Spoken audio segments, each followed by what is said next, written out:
آپ نے حضرت عمر سے فرمایا عمر تیرے زمانے میں ایک شخص آئے گا، اس کا نام ہوگا اویس، اس کا قبیلہ ہوگا مراد، اس کی شاخ ہوگی کرن، اس کا رنگ ہوگا کالا، قد ہوگا درمیانہ، اور ایک سفید نشان اس کے جسم پر ہوگا۔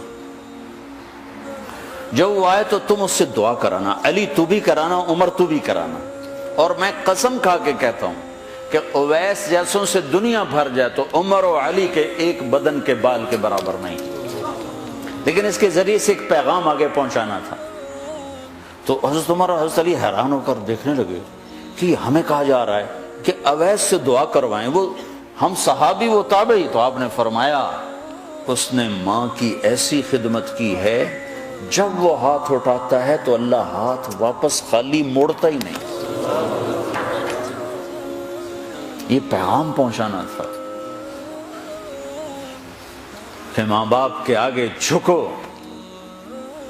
جس دیش میں آپ رہتے ہیں یہاں کام کی رفتار بہت تیز ہے، ماں باپ اگر موجود ہیں تو کم ہی خوش نصیبوں والے ہیں جن کو کچھ اولاد کی خدمت ملتی ہے، ورنہ دیواروں کے ساتھ ہی زندگی گزر رہی ہوتی ہے۔ تو عمر رضی اللہ عنہ جب خلیفہ بنے تو ہر سال حج کرتے تھے، ہر سال ان کو ڈھونڈواتے۔ اب مجھے یہ نہیں پتا درمیان کے کوئی سال ہوں گے کہ ایک سال آپ نے حج پر سارے حاجی اکٹھے کر لیے، ایسے اپنے سامنے کا کھڑے ہو جاؤ بھائی، سب کھڑے کر لیے، کہنے لگے بیٹھ جاؤ سارے یمن والے کھڑے رہو، تو سارے بیٹھ گئے، یمنی کھڑے رہے، کہ سارے یمن والے بیٹھ جاؤ، قبیلہ مراد والے کھڑے رہو، تو سارے یمنی بیٹھ گئے، مراد والے کھڑے رہے۔ اس سال میں یمن گیا جماعت میں تو اویس کرنی کے گاؤں گیا، ان کی جگہ پیدا ہوئے، جو ان کا قبیلے کے لوگوں سے ملا، اس علاقے سے گزرا، دیکھا کہ اچھا یہاں وہ ہستی پیدا ہوئی تھی۔ خشک پہاڑ ہیں، بالکل خشک پہاڑ۔ پھر آپ نے کہا مراد والے بیٹھ جاؤ، قرن والے کھڑے رہو، تو صرف ایک آدمی باقی بچا۔ تو آپ نے اس سے پوچھا تم قرنی ہو؟ کہ جی ہاں۔ اویس کو جانتے ہو؟ کہ جانتا ہوں، میرا سگا بھتیجا ہے، میرے بھائی کا بیٹا، لیکن وہ تو تھوڑا پاگل سا ہے، آپ اس کا کیوں پوچھ رہے ہیں؟ تو عمر رضی اللہ تعالیٰ عنہ رونے لگے، کہا وہ نہیں، تو پاگل نظر آتا ہے۔ پھر آپ نے پوچھا کدھر ہے؟ آیا ہوا ہے حج میں؟ ہے؟ کہ جی ہے۔ کدھر ہے؟ کہ جو اونٹ چرانے نکلا تھا عرفات کی طرف۔ تو حضرت عمر نے حضرت علی کو ساتھ لیا اور دوڑ لگائی اور پہنچے عرفات کی طرف، تو دیکھا تو ایک آدمی ایک کیکر کے درخت کے نیچے نفل پڑ رہا اور اونٹ اس کے چاروں طرف چل رہے۔ تو یہ دونوں حضرات بیٹھ گئے، تو انہوں نے اویس نے محسوس کیا کچھ آ گئے لوگ، تو انہوں نے نماز مختصر کر دی، سلام پھیرا۔ تو حضرت عمر نے پوچھا کون ہو بھائی؟ کہا جی مزدور ہوں۔ کہا تیرا نام کیا ہے؟ کہا جی اللہ کا بندہ۔ کہا بھائی ہم سارے کے بندے ہیں، میں پوچھ رہا ہوں جو نام تیری ماں نے تیرا رکھا وہ کیا ہے؟ تو وہ تو پہچانتا نہیں تھا کہ عمر کون ہے، علی کون ہے، وہ تو پہلی دفعہ حج پہ تھا۔ وہ کہنے لگا تم کون ہو میرا انٹرویو کرنے والے؟ انٹرویو تو میں اپنی طرف سے کہہ رہا ہوں۔ میں کہا تم کون ہو میرا پوچھنے والے؟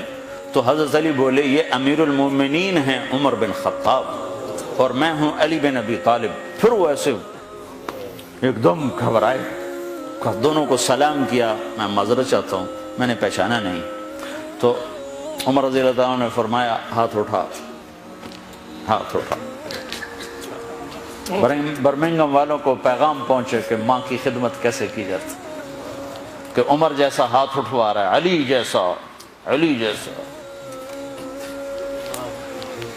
تو وہ کہنے لگے میں آپ کے لیے کیسے ہاتھ اٹھاؤں، میری اوقات ہے کہ میں آپ کے لیے دعا کروں؟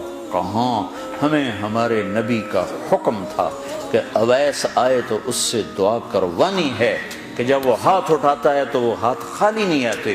کس وجہ سے؟ تہجد، جہاد، تبلیغ، ذکر، تلاوت، تسبیح، حج، عمرے، نمازیں، روزے، ذکر، تلاوت۔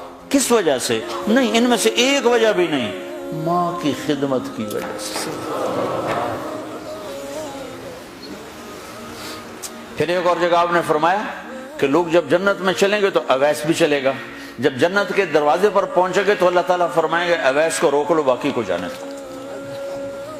تو اویس گھبرا جائیں گے، کہیں گے یا اللہ مجھے کیوں روک لیا ہے؟ تو اللہ تعالیٰ فرمائیں گے ٹھہر جاؤ، جانے دو ان کو۔ ہاں بھائی، اب یہ سامنے جہنم کے لوگ کھڑے ہوئے ہیں، تو شفاعت کر، تیری طفیل لاکھوں انسانوں کو جنت میں ڈالو۔ تجھے اس لیے روکا ہے کہ تو شفاعت کر، جدھر تیری انگلی اٹھتی جائے گی ان کے لیے جنت لکھتی چلی جائے گی، ان کے لیے جنت لکھتا چلا جاؤں گا جدھر جدھر تو انگلی اٹھائے۔ صرف پونڈ ہی سب کچھ نہیں، مائیں بھی بہت کچھ ہے۔ صرف پونڈ ہی سب کچھ نہیں ہے، باپ بہت کچھ ہے۔